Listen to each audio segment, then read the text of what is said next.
sorti de la tête comme cela. Ben, Caroline, très heureux de te recevoir. Aujourd'hui, notre chronique va avoir comme sujet l'historique de la coopération, n'est-ce pas? Et sais-tu pourquoi qu'aujourd'hui je te parle de coopération? Ça doit avoir rapport avec les coopératives, n'est-ce pas? Tu sais que cette Oui, semaine, c'est la semaine de la coopération. oui. C'est pour ça que je vais te parler de l'histoire de la coopération, d'où vient travailler ensemble. Et ça nous provient de théories du 19e siècle.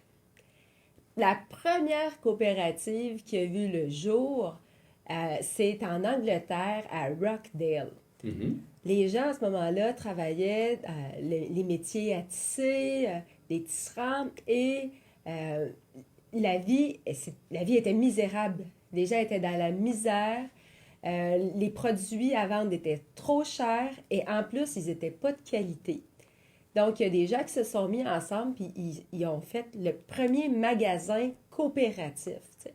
Et on trouvait seulement 4 produits à vendre. Euh, du beurre, du sucre, de la farine puis de l'avoine. Tu sais. La base. Les ingrédients de base pour une recette Ricardo. Oui, tout à fait. Et ce magasin-là coopératif était ouvert seulement 2 soirs semaine. En dedans de 3 mois, c'était tellement populaire qu'ils ont ouvert 5 jours semaine. Mhm. Et là, on avait toutes les valeurs coopératives. Donc, pour acheter dans ce magasin, on devait être membre. Et les membres avaient droit de vote, de prise de décision. Et si, en fin d'année, il restait des surplus financiers, on les redistribuait aux membres. Mhm. Alors, cette formule a fait boule de neige. Et quelques années plus tard, on a vu en Allemagne Raiffeisen qui a fait le système coopératif pour les banques et d'où Alphonse Desjardins est allé s'inspirer, est allé À en partir de Allemagne mouvements qu'on connaît, oui. pour partir les caisses Desjardins. Il s'est inspiré de Raiffeisen en Allemagne. Mhm. Donc, aujourd'hui, les coopératives ont pris beaucoup d'ampleur internationalement et il y en a différents types de coopératives. En connais-tu, en fait, des coopératives? Ben oui, Hey, je te prends à je veux brûle dire, pour à part le point. celle que tu représentes, la coopérative funéraire, il y a des coopératives agricoles, il y a comme, genre, il y a toutes sortes, hein, il y a comme voyons, la MEC, c'est-à-dire la coopérative Oui, de vêtements et d'équipements de plein air oui. qui a vu le jour à Vancouver, puis qui a fait boule de neige et qui a, c'est vraiment drôle MEC, ça, le Mountain oui, Equipment Co-op. exactement, qui s'est répandu à travers le pays, c'en est une autre Oui. forme de Tu me nommes coopérative. en fait des coopératives de consommateurs. Oui, On vient consommer un bien et des services.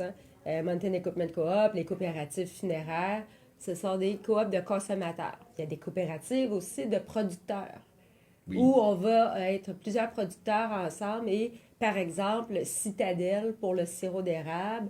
On voit ça en Europe pour les coopératives d'huile d'olive. Ici, on a AgroPure. Donc, les producteurs laitiers vont envoyer leur lait euh, en commun.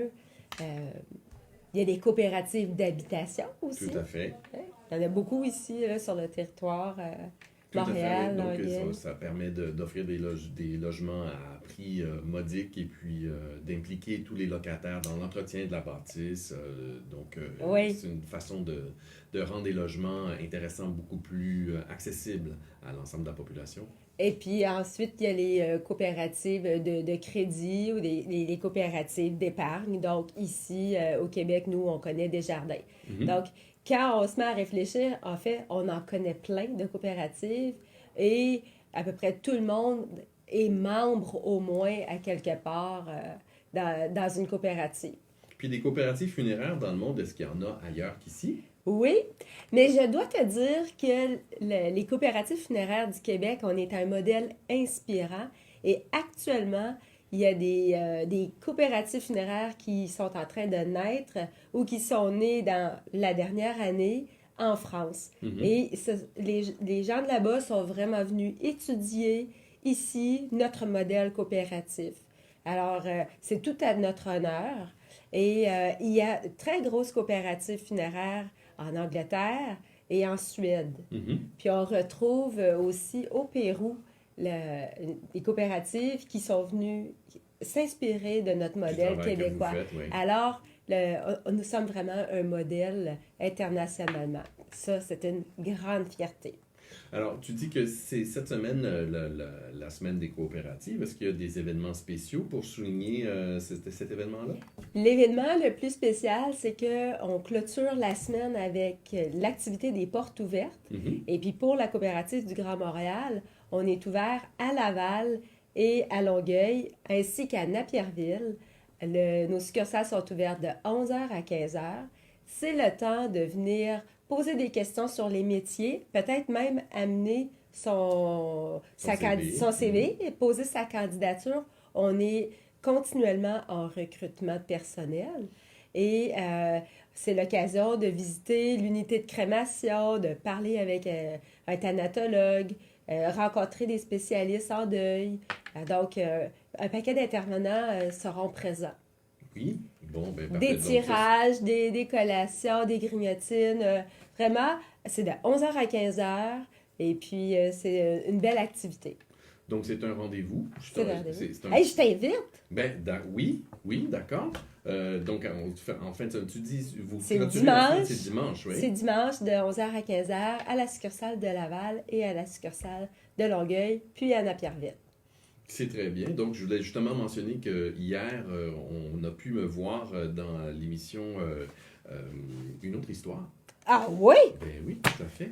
Tu ne deviens pas thanatologue toujours? Non, en fait, je suis décédé. Oh! Je je faisais l'amant d'un des personnages et puis qui se trouve à mourir le lendemain. Donc hier, j'étais livré aux bons soins de Marina Orsini qui m'a...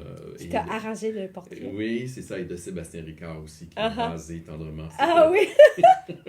J'ai très hâte de voir ça. Oui, je t'invite à aller voir ça. Ça va être sur tout.tv puisque c'est passé à la télévision hier. Donc, Caroline, c'est toujours un plaisir de te recevoir. Mais on se revoit la merci. semaine prochaine, hein, probablement. Ah oui, parfait. Mais après les élections, mais c'est pas grave, ça va être le fun. Après les élections. Exactement. Donc, on vous laisse avec une courte pause et puis on se retrouve tout à l'heure.